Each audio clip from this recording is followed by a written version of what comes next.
औज़ुबिल्लाहिमिनश्शैतानिर्रजीम बिस्मिल्लाहिर्रहमानिर्रहीम। Welcome dear student. Dear student, आज का जो हमारा टॉपिक है वो है माइटोकॉन्ड्रिया। अच्छा, हमने जब ये चैप्टर को जब शुरू किया था तो वहाँ हमने पढ़ा था कि सेल जो है एक सिटी के तौर पर काम करता है। तो अगर आपको याद हो तो वहाँ हमने एक बात की थी कि हमारा जो सेल है, सेल के अंदर एक पावर हाउस है। जैसे किसी शहर के अंदर एक ग्रिड स्टेशन होता है जिसके ज़रिए पूरे सिटी को जो है इलेक्ट्रिसिटी या पावर सप्लाई की जाती है। तो इसी तरह जो हमारा सेल है, इस सेल के अंदर जो एनर्जी की सप्लाई की जाती है, जो पावर हाउस जिसको कहा जाता है, वो माइटोकॉन्ड्रिया था, अगर आप लोगों को याद हो। तो आज के इस टॉपिक के अंदर जो जिसको हमने आज डिटेल के साथ बात करनी है वो माइटोकॉन्ड्रिया है। अच्छा, जब हम इस माइटोकॉन्ड्रिया की बात करते हैं तो सबसे पहले ये है कि mitochondria are the power house of the cell. कि ये जो माइटोकॉन्ड्रिया होता है ये पावर हाउस है सेल का। पूरे के पूरे सेल को ये बकायदा एनर्जी दे रहा होता है। यही वजह है कि हमने इसको क्या कहा हुआ है, power house of the cell. अच्छा, इसके बाद बिकॉज दे प्रोड्यूस एनर्जी, क्योंकि ये एनर्जी पैदा करता है। अच्छा, इसके बाद ये क्या करता है, they perform the reaction of aerobic respirations. कि इस माइटोकॉन्ड्रिया के अंदर एक रिएक्शंस होता है जिसका नाम होता है एरोबिक रेस्पिरेशंस। ठीक है, ये वाला एरोबिक रेस्पिरेशंस। अब ये जो एरोबिक रेस्पिरेशंस है जो कि ऑक्सीजन की मौजूदगी में होता है। अब ऑक्सीजन की मौजूदगी में इस माइटोकॉन्ड्रिया के अंदर एक रिएक्शंस होगा जिसका नाम क्या है, एरोबिक रेस्पिरेशन। और इस रिएक्शंस के अंदर जो फूड है, फूड के जो पार्टिकल्स हैं या फूड जो कि ग्लूकोज की शक्ल में मौजूद होगी, इस ग्लूकोज की शक्ल में मौजूद फूड को ऑक्सीजन की मौजूदगी में ब्रेक डाउन किया जाएगा और इसके नतीजे में जो एनर्जी खारिज होगी उस एनर्जी को एटीपी की शक्ल में ट्रांसफ़र कर दिया जाएगा। तो ये जो प्रोसेस है इसे हम कहते हैं एरोबिक रेस्पिरेशन। तो ये सारा का सारा एरोबिक रेस्पिरेशन का जो प्रोसेस है वो भी कहाँ पे होता है, इसी माइटोकॉन्ड्रिया के अंदर हो रहा होता है। अच्छा, इसके बाद इसकी जो स्ट्रक्चर्स है, स्ट्रक्चर्स को अगर हम बात करें तो ये जो माइटोकॉन्ड्रिया है इसके पास, ठीक है, mitochondria are double membranes bonded organelles. अच्छा, एक बात मैं पहले भी बहुत दफ़ा कह चुका हूँ कि वो तमाम ऑर्गेनेल्स जिनके पास मेम्ब्रेन्स पाई जाती हों, चाहे सिंगल है या डबल है, तो वो प्रोकैरियोट्स के पास नहीं होती।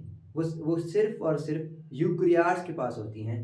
तो क्योंकि ये एक ऐसी ऑर्गेनेलिस है जिसके पास क्या पाई गई हैं, मेम्ब्रेन्स पाई गई हैं। तो मेम्ब्रेन्स होने की वजह से हमारे पास ये जो माइटोकॉन्ड्रिया है ये किसके पास मौजूद होगी, ओनली इन यूकैरियोट्स। कि ये सिर्फ और सिर्फ यूकैरियोट्स के पास मौजूद होगी, प्रोकैरियोट्स के पास नहीं पाई जाती। और ये है क्या, डबल मेम्ब्रेन्स है। एक आपको ये रेड कलर की मेम्ब्रेन नज़र आ रही है जिसका नाम होता है आउटर मेम्ब्रेन। और इसी तरह ये जो आपको ग्रीन कलर की जो एक और अंदर की तरफ से एक मेम्ब्रेन नज़र आ रही है, ठीक है, इसे हम कहते हैं इनर मेम्ब्रेन। इसको हम लिख भी देते हैं यहाँ पे, इनर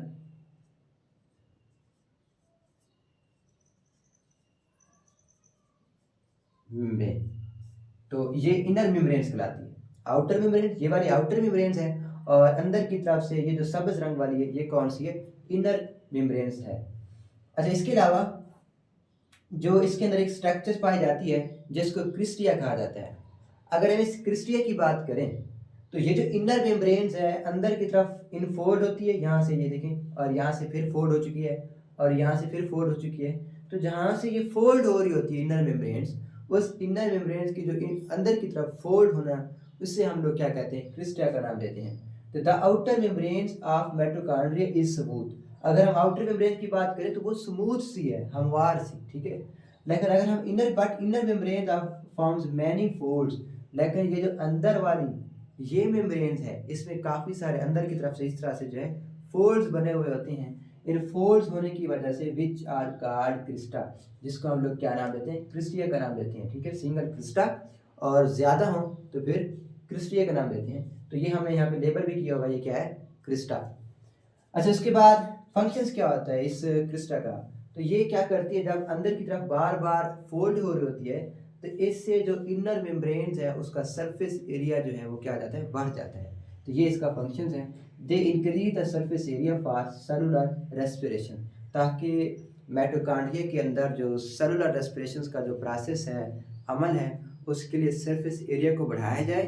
बढ़ाने की जो बेनिफिट है वो ये है कि ज़्यादा से ज़्यादा जो है सेलुलर रेस्पिरेशन का प्रोसेस होगा। जब ज़्यादा से ज़्यादा सेलुलर रेस्पिरेशन का प्रोसेस होगा तो ज़्यादा से ज़्यादा क्वांटिटी के अंदर जो है हमें एटीपी एनर्जी हासिल होगी। अच्छा, इसके बाद जो इसका आगे जो स्ट्रक्चर है वो है मैट्रिक्स।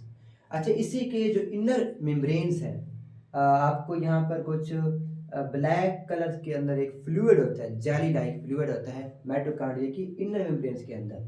तो ये जो इनर मेम्ब्रेन के अंदर ये जो जेली लाइक फ्लूइड पाया जाता है इसे हम कहते हैं मैट्रिक्स। ठीक है, the inner fluid like materials called matrix. अच्छा, उसके बाद डीएनए और राइबोसोम्स की अगर हम बात करें तो हमारे पास जो माइटोकॉन्ड्रिया है ये एक ऐसी ऑर्गेनेलिज है जिसके पास अपना ही डीएनए और राइबोसोम्स पाया जाता है। अक्सर एमसीक्यूज भी आती है कि which organelles have their own DNA, कि वो कौन सी ऐसी ऑर्गेनेलिज है जिसके पास अपना डीएनए होता है, तो वह सिर्फ कौन है, माइटोकॉन्ड्रिया। तो इसलिए हम कहते हैं राइबोसोम्स एंड डीएनए की जब हम बात करते हैं तो mitochondria contain there own DNA and ribosomes, कि माइटोकॉन्ड्रिया के पास अपना ही डीएनए और राइबोसोम्स होता है। अच्छा, आपने ये रेड कलर के आपको नजर आ रहे हैं यहाँ पर जैसे कोई धागा पड़ा हुआ हो मैट्रिक्स के अंदर, तो ये जो रेड कलर की आपको स्ट्रक्चर नजर आती है ये एक्चुअली क्या है, ये यहाँ पर मौजूद डीएनए है। और ये डीएनए किसके हैं, माइटोकॉन्ड्रिया के। अच्छा, इसके अलावा यहाँ पर आपको ब्लू कलर्स के, ठीक है, नीले रंग के जो हैं ये सर्कल नुमा ग्रैनुलर स्ट्रक्चर नजर आ रही हैं जो कि ग्रीन कलर की हैं, ब्लू कलर्स की हैं। तो इन्हें हम लोग क्या कहते हैं, राइबोसोम्स का नाम देते हैं। तो माइटोकॉन्ड्रिया के पास अपना ही डीएनए मौजूद है और अपना ही क्या मौजूद है, राइबोसोम मौजूद है। अच्छा, अगर हम माइटोकॉन्ड्रिया के राइबोसोम्स की बात करें तो इनका जो राइबोसोम्स होते हैं माइटोकॉन्ड्रियल राइबोसोम्स, वो प्रोकैरियोट्स के अंदर जो राइबोसोम्स पाया जाता है उनसे ज़्यादा उसकी जो सिमिलरिटीज़ है बनिस्बत किसके, यूकैरियोट्स के। यानी कि माइटोकॉन्ड्रिया के अंदर पाया जाने वाला राइबोसोम्स की जो स्ट्रक्चरली अपीयरेंस है, सिमिलरिटीज़ है, वो प्रोकैरियोट्स यानी कि बैक्टीरिया वगैरह हो गए उनके राइबोसोम से ज़्यादा मुशाबकत रखता है बनिस्बत किसके, यूकैरियोटिक सेल्स के। तो ये आज का हमारा एक लेक्चर था। उम्मीद काफ़ी है कि आपको समझ आ चुकी होगी। मज़ीद किसी भी किस्म का सवाल है तो आप कमेंट सेक्शन के अंदर पूछ सकते हैं। तब तक आपको बेस्ट ऑफ लक। अल्लाह हाफिज़।